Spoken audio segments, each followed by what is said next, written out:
jërë ngeen jëf mbokk yi ñuy rafetlu seen ànd ak seen site dakarmatin.com fas yéene tàmbali waat suñuy chronique ginnaaw ba ma amee bérgoo xam ne defoon nañ ko ñu fas yéene rek def ay jàngat ci xew-xew yi nga xam ne am na ci réew mi li ci gën a fës ci xew-xew yi ñëpp gis nañ ko kenn umpalewu ko moo di lan wàllu remaniement ministériel bu jéggi dayoo sax lañ war a wax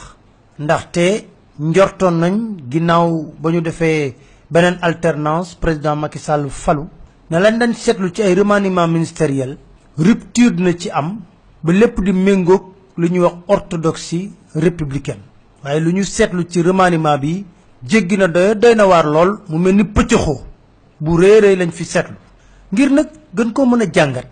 dama bëgg ñu àndandoo tey déglu ay kàddu yu baree bari yu bàyyeekoo ci président Macky Sall ba muy wut nguur gi def na ay émission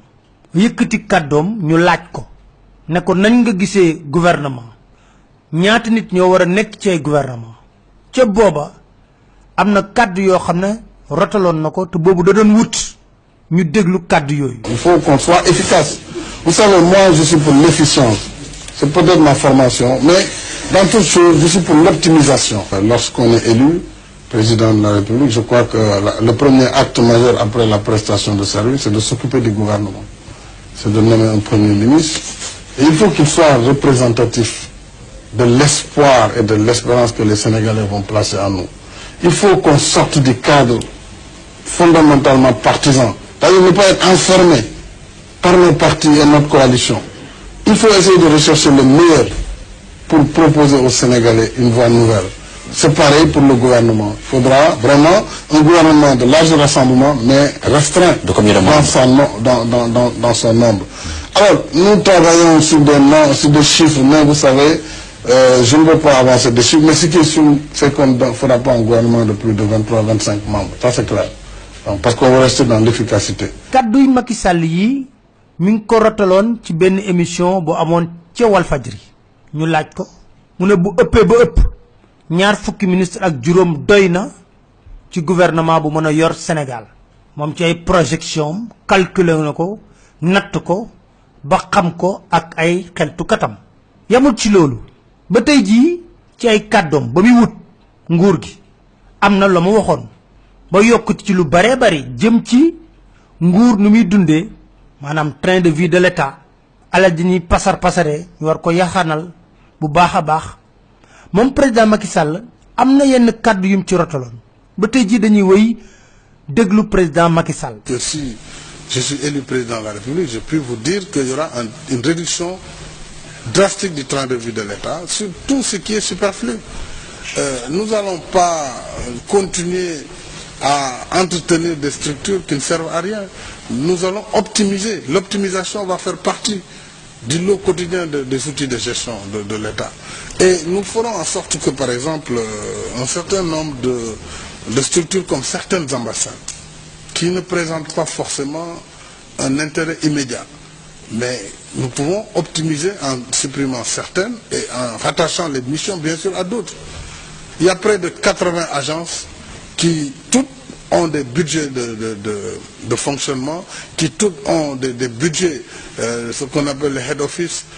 donc des charges de fonction, des bureaux qu'il faut louer, des salaires qu'il faut donner, alors que ces missions régaliennes sont les missions des directions centrales. Donc c'est à ce niveau qu'il faut faire l'optimisation. Il y aura une transparence, même au niveau des comptes de la présidence de la République, parce que je permettrai à la Cour des comptes d'avoir accès aux comptes de la présidence de la République et de l'Assemblée nationale. Parce que la Cour des comptes doit aider toutes ces institutions. On n'est pas dans une logique forcément, voyez-vous, de répression, mais de pédagogie et d'accompagnement. Et cela nous permettra d'améliorer nous-mêmes notre gouvernance. Et à partir de ce moment, tous les autres sauront qu'ils seront audités. Si le président lui-même, ses comptes sont audités, à fortiori, un ministère ou une agence telle quelle, tout cela va aider dans la gouvernance globale du pays. Et cela va donner l'assurance aux partenaires. Et c'est cette assurance qui va relancer l'investissement. wax na ci ambassade yi wax ci agence yi wax ci taayu gouvernement wax na moom ingénieur la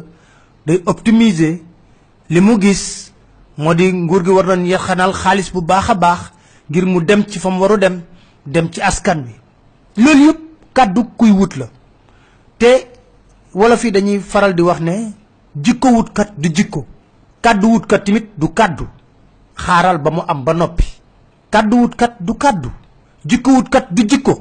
xaaral ba mu am ba noppi bu yoree li muy wut ba noppi ñu doga xam ndax kaddu dembam di nga mengo kaddu tayam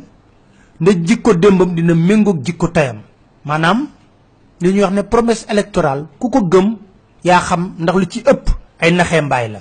waye président Macky Sall yamul ci lolu bañ ko falé ci wéru mai dafa jakarlo won ak sénégalais bi pa yor na nguur gi am kaddu yu doy war yu yëkëti ñu déglu ko askanu Sénégal ginaaw bu ñu ma tégé ci bop réew mi ci ndogal suñu borom newoon naa doxalin bi la bëgg ñu soppeeku bi nag ci wàññi diisaayu nguur gi la ndax nguur gi bu amee ay kuréel yooyu waruñoo dem ba li nga xam ne moom la ñu waroon jox askan bi lépp nguur gi ci boppam moo koy téye delloo ko ci boppam ndax ni muy doxee mooy diis ministère yu bare ambassade yu bari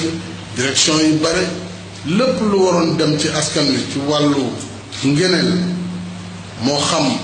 ci wérgu yaram population yi moo xam ci njàng mi moo xam ci ni ñuy jàppale béykat yi dootuñu ko mën a def ndax diisaayu état bi na état bi taxaw waaye na diisaay bi wàññeeku na yàqu yi wàññeeku na puukare gi wàññeeku lépp lu ñuy def ñu fexe ba def ko ci anam yu gën a jekk ma ne nag nguur gi ministère yi newoon naa leen duma passé ñaar fukk ak juróom politicien la bu doon suma sago ku ma jege ma def la ministre ndax ku ne dana bëgg am cër ginnaaw bu xeexee ba am ndam waaye dama ne toujours réew mi la ñuy jiital balaa ñoo xool suñuy parti wala di xool suñuy intérêt bopp réew mi moo ëpp solo balaa ñuy wax waxu parti kon réew mi lay jiital même bu fekkee sax sama biir njaboot dinaa ci gis ñoo xam ne kontaan nañu mën nañ ma damay xef waaye du yàgg naa ne loolu ay kii la rek ndax xam nañu ne ñëpp mënuñu xëy rek nekk ministre kon dañu xool li jaadu li am solo li mën a nekk ñu def ko ma ne kon ñaar fukki ministère ak juróom war na doy pour doxal gouvernement bu Sénégal tout ma changé dara ci objectif bi ma am muy redresser réew mi quel que soit nag opposition yi may dajal wala volonté de résistance yi nga xam ne dina nekk suñu kanam danañ ci teg yoon bi réew mi ci yoon kooku moom ku yebu xam ko danañ ko teg ci yoon bi ñëpp la fi nekkal aussi du am citoyen de premier rang ak citoyen d'exception faut que loolu leer ku bokk ak man parti ku bokk ak man coalition ku nekk opposant ñëpp a ci bokk yem la loi sera égale pour tous te loolu que ñu falaat ma bañ ma falaat ça importe très peu man si mission la nekk léegi nag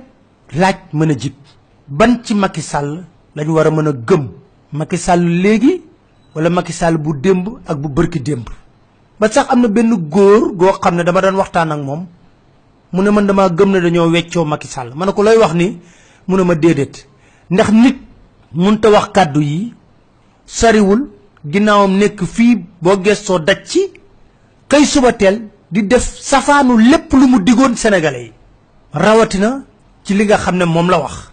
ne gouvernement ñaar fukki ministre ak juróom doy na waaye moom kàddu yu am solo yoo xam ne góor gu mag daana ko wax sunu maam Serigne Abdou Lahad Mbacké daana wax ne soo bëggee xam gor xoolal waxu démbam ak jëfu tayam ndax méngoo na Serigne Abdou Lahad Mbacké sunu maam jooju yàlla na yàlla tas ci barkeem yàgg nañoo wax ne soo bëggee xam gor xoolal waxu démbam ak jëfu tayam ndax méngoo na bu méngoo rek jàppal gor piir ngoog yokkaat na ci leneen nee na gor dëgg buum du ko yeew kàddoom moo koy yeew gor dëgg buum du ko yeew kàddoom moo koy yeew loolu sunu maam ju baax ji moo ko doon wax Serigne Abdou Lahad Mbacké mu mel ni réewum Sénégal namoon nañ alternance 2012 ne dañuy doxee république bu am éthique valeur sunu homme politique yi di ko suuxat du ñuy wax muy dañ wala bu dañee sax mu néew tuuti warul dañ waaye dañ ba jéggi dayoo la ñu seetlu jamono yi ñu gis remaniement boo xam ne incohérence yi daf cee bari léegi ñu yegg ci 50 ministres léegi ñu yegg ci 50 ministres buñ ci yeggul parce que am na nomination yoo xam ne duñ ko yëg mu nekk lu jéggi dayoo jaaxal sénégalais yu baree bari ci ku la diggoon 25 ministres premier ministre am toog ba ñu génne liste bi ne 39 ministres duñ ko weesu ñu xëy suba président di nommer rek ba am ci nomination boo xam ne day prouver incohérence Eva Marie Coll Seck nga jëlee ko santé nommé ko ministre d'État mu war a siéger ci conseil des ministres bu toogee conseil des ministres xam-xam bi mu am ci lenn la yam santé waay mënoon nga ko bàyyi kon santé yow danga ko yokkal grade te du liggéey dara ministre d'État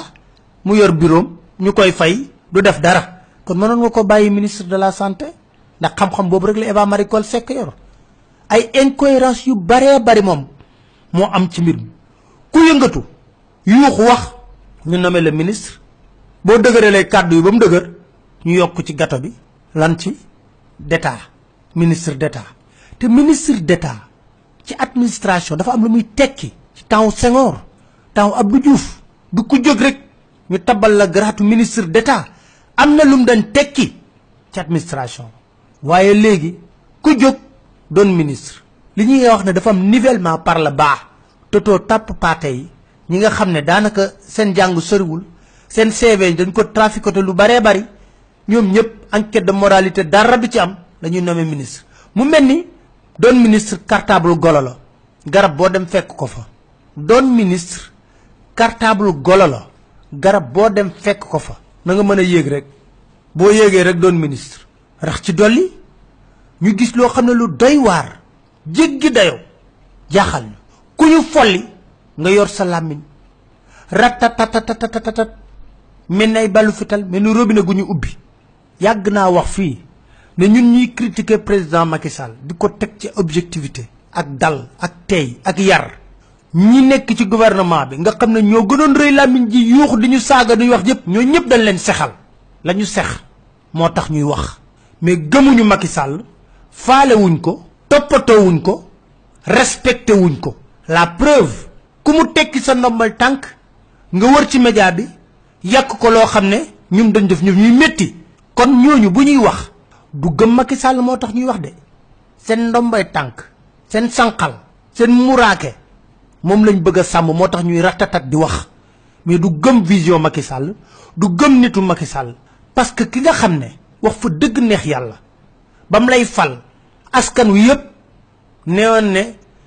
yow yelloo woo lim la fal mérité woo lim la fal ndax amoo xam-xam bi amoo taxawaay bi amoo yar gi amoo maandute gi amoo yiw gi loolu yëpp ñu seetloo mu tànn la ci coobareem fal la ndombay tànk googu amat sañ-sañ tekki ndombay tànk boobu mu tekki la ko rek nga taxaw jël rajo yi jël télé yi jël journaux yi lu ne nga wax ko kon da ngay firndeel ne tàngal gam la saxaloon moo taxoon ngay wax waaye du gëm réew mi du gëm Macky Sall du gëm vision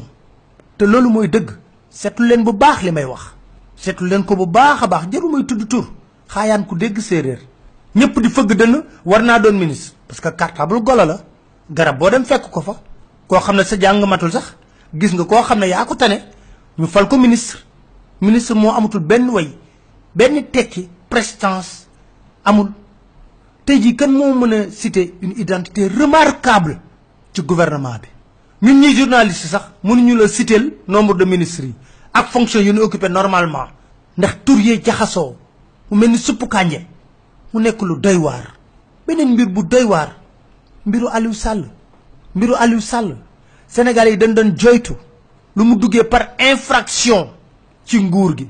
di nosa ko nocc ci wàllu pétrole bi ak Frank Timis muy lu wér kenn du ko weddi tooxi doona yu ne def ko ci pétrole bi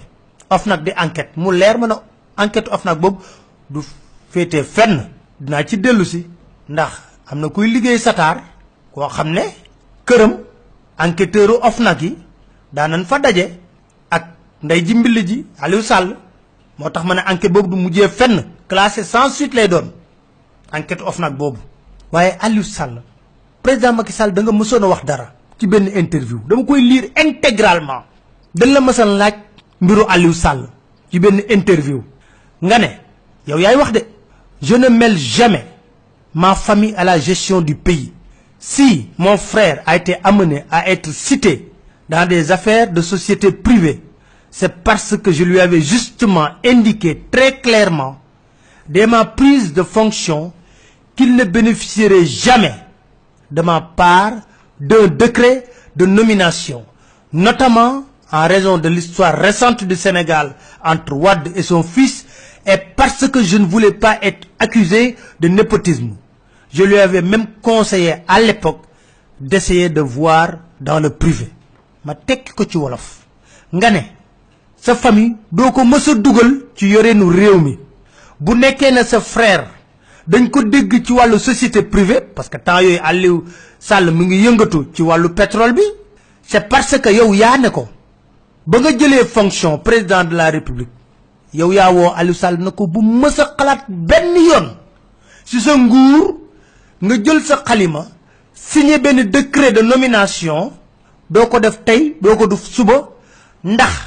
lu mel noonu moo amoon ci diggante Wade ak doomam ba mu jur njombe lu mu am kon yow doo mës a xalaat def lu ñu mel te nag dañuy mel ni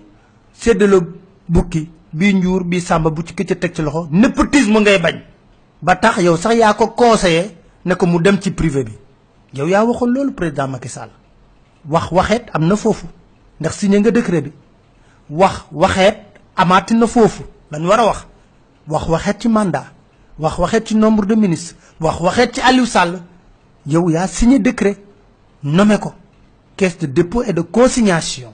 kon tey jii da nga dañ bañ ñu accuser le de népotisme kon tey jii bés ni ki tey mën la tuumaal jiiñ la baaraam joxoñ la ko ne da ngay def népotisme ba mu neex ci sa nguur. Aliou Sall maire de Guédiawaye parcelle la njëkk a dem may jaay na du fi tegu mu daw Guédiawaye kon xamoo amul base politique xaalis moo ko may loolu waaye man dama ne woon dootuma ci waxat comme waa Guédiawaye ko fal maire nañ ko assumer. Administrateur agence de développement local administrateur agence de développement municipal bokk ci PNDL yor ay activité ci wàllu pétrole bi Frank Timis di nasa ko nocci aviation Sahel aviation def ko ci muy yëngatu ci wàllu pétrole bi loolu yëpp mu boobale ko mbaa du fot tey jii nga ñëw signé décret nommé ko caisse de dépôt et de consignation mu géré ci xaalis lu toll ci 200 milliards waaye xam nañ lu tax réunion am na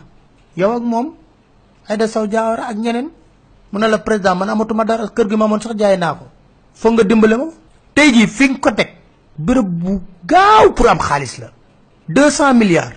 3 mois nga koy yóbbu DAT ci banque am 2% ci 3 mois yooyu rapidement nga am 20 milliards kon ñaar day am mooy xam nga lan dina enchérir boole ci tamit préparer trésor de guerre pour campagne 2019 loolu tax mu dem fa caisse de dépôt de consignation 200 milliards yóbbu ko ci banque DAT 2% 3 mois léegi nga am xaalis bu bari te sàcc gi du feeñ doom benn trace nga mën a préparer trésor de guerre rax ci dollu Aliou Sall mooy gérer xaalisu Aïda Ndiongue Aliou Sall bu Karim Wade war a doon candidat fa lañu déposer caution bi loolu yëpp da cee laxasu caisse de dépôt de consignation nga jox ko nit ñaa ngi wax ne Serigne Thierno Madani moo fa jaar laas bind na ko waxoon naa fii sama chronique ne leen Wade ba mu fi nekkee Touba la pouvoir bi nekkoon tey jii pouvoir bi mi ngi ci mosquée omarienne